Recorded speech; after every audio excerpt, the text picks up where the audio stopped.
বছর সাতেকের জয়ী বিছানায় নিশ্চিন্তে ঘুমিয়ে রয়েছে।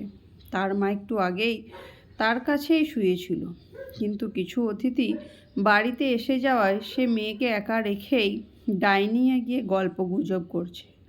ঠান্ডা হাওয়া জানান দিচ্ছে যে শীত ভালোই পড়েছে। হঠাৎ করেই জয়ীর গভীর ঘুমটা ভেঙে যায়। শীতটা যেন একটু বেশি বেশিই লাগছে। চোখ ডলতে ডলতে ঘুম থেকে উঠে বসে সে দেখতে পায় তার গা থেকে কম্বলটা পায়ের দিকে নেমে গেছে। গায়ের উপর টেনে নিয়ে আবারও সে শুয়ে পড়ে। এবার আর তার ঘুম আসে না। কেমন যেন একটা অস্বস্তি হচ্ছে ওর। কেউ যেন কম্বলটা ধরে টান দিচ্ছে। ধড়ফড় করে উঠে পায়ের দিকে তাকাতেই থমকে যায় জয়ী।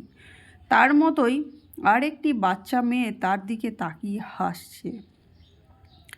অচেনা মেয়েটিকে দেখে অবাক হয়ে জয়ী প্রশ্ন করে, তুমি কে? আমি সুমি, আমি তোমারই তো দিদি রে। তোর খেলতে খুব ভালো লাগে না? হ্যাঁ, আমার খুব ভালো লাগে, কিন্তু খেলার কেউ নেই জানো তো। এই তো আমি আছি, আমি খেলবো আজ থেকে তোর সাথে। আচ্ছা, তুমি কোথায় থাকো? আগে তো কখনো তোমায় দেখিনি।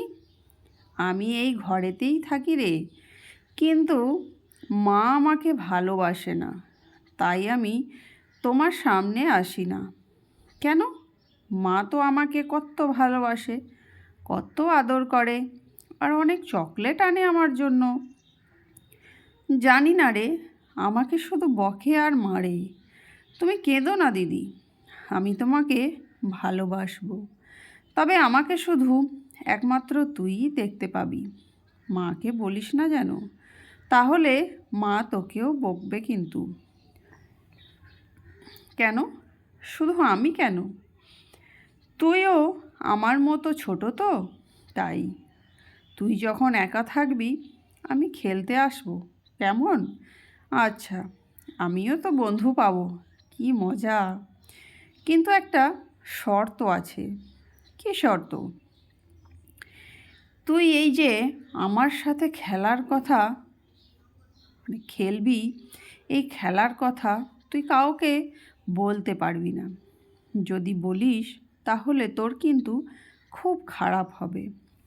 সবাই তোকে খারাপ বলবে, আর কেউ তোকে ভালোবাসবে না। না না, কাউকে বলবো না দিদি।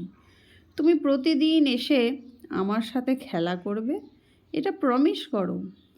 এইভাবেই একটা বাচ্চা মেয়ের সাথে সখ্যতা গড়ে ওঠে জয়ীর। এইভাবে বেশ কয়েক মাস কেটেও যায়। জয়ীর বাবা অনিরুদ্ধবাবু ও মা অনিমা দেবী টের পান কিছু একটা গণ্ডগোল হচ্ছে।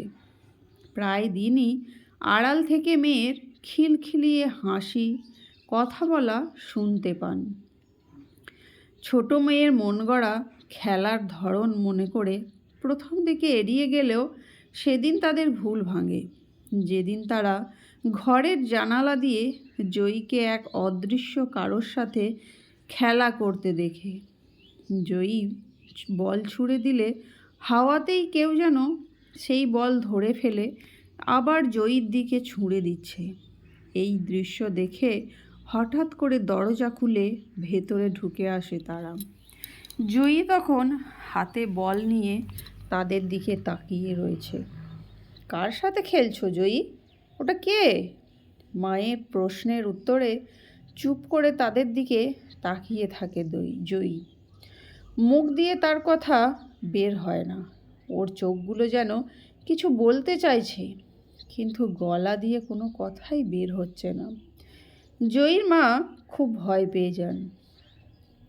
কিছু তো একটা ব্যবস্থা করতেই হবে।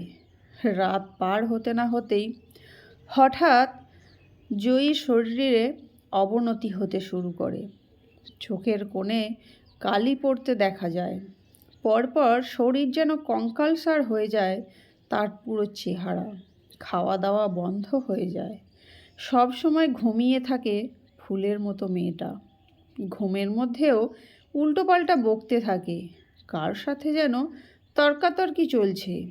জয়ী যেন বোঝানোর চেষ্টা করছে যে সে কিছু একটা জানাতে চায়নি। ডাক্তার দেখিয়ে কোনো লাভও হয়নি। চোখের সামনে সেদিন কার জানালা দিয়ে দেখা ঘটনা, ব্যাপারটা এড়িয়ে যায়নি অনিরুদ্ধরও। অশরীরীতে বিশ্বাস না করলেও নিজের চোখে দেখা ঘটনার অভিজ্ঞতার কথা মাথায় রেখে খোঁজ নিয়ে ডেকে নিয়ে আসে এক তান্ত্রিককে। তান্ত্রিককে নিয়ে বাড়িতে ঢুকতে ঢুকতেই অনিরুদ্ধ বুঝতে পারে এক অদ্ভুত নিস্তব্ধতা গ্রাস করেছে বাড়িটাকে। দোতলায় উঠে এসে অনিরুদ্ধ দেখতে পায় প্রায় পাগলের মতো উস্কো খুস্কো চুল নিয়ে বসে আছে অনিমা দেবী। কোলে কঙ্কালসার চেহারার ছোট্ট 7 বছরের মেয়ে শুয়ে আছে। সে যে চির ঘুমের দেশে পাড়ি দিয়েছে চিরকালের মতো এক দেখাতেই বুঝে যান অনিরুদ্ধবাবু। অনিরুদ্ধ নিজেকে যথাসাধ্য মতো শক্ত করে নিয়ে কাঁধে হাত রাখেন অনিমা দেবীর। দেয়ালের দিকে এক দৃষ্টিতে তাকিয়ে থাকা অবস্থাতেই গড়গড় করে বলতে থাকেন অনিমা দেবী, জানো তো অনিরুদ্ধ, পাপ কখনো কাউকে ছাড়ে না। আজ আমার জন্যেই আমার মেয়ে আমার কাছে নেই। জয়ী চলে যাওয়ার আগে আমার দিকে আবছা দৃষ্টিতে তাকিয়ে বলল, তুমি সুমি দিদিকে কেন মেরেছিলে মা? হ্যাঁ অনিরুদ্ধ, তোমার প্রথম পক্ষের মেয়ে সুমিকে আমি মেরে ফেলেছিলাম ঠিক এই 7 বছর আগে, আজ থেকে 9 বছর আগে। ওকে আমি বিষ খাইয়ে আজ এত বছর পরেও সে এসে প্রতিশোধ নিয়েই ছাড়ল। ঠিক যে বয়সে আমি তার প্রাণ কেড়েছিলাম সেই একই বয়সে সেও আমার মেয়ের প্রাণ কেড়ে নিল। আমি অপরাধী, আমার জন্যই দুটো শিশুর প্রাণ গেছে। আমার যেন কড়া শাস্তি হয় অনিরুদ্ধ। আমি এমন অভাগী মা যে নিজের সন্তানের ভালো করতে গিয়ে তাকে আমি মৃত্যুর মুখে ঠেলে দিয়েছি। আমি কেমন মা? আমার শাস্তি না হলে যে আমি মরেও শান্তি পাব না অনিরুদ্ধ। ধন্যবাদ বন্ধুরা।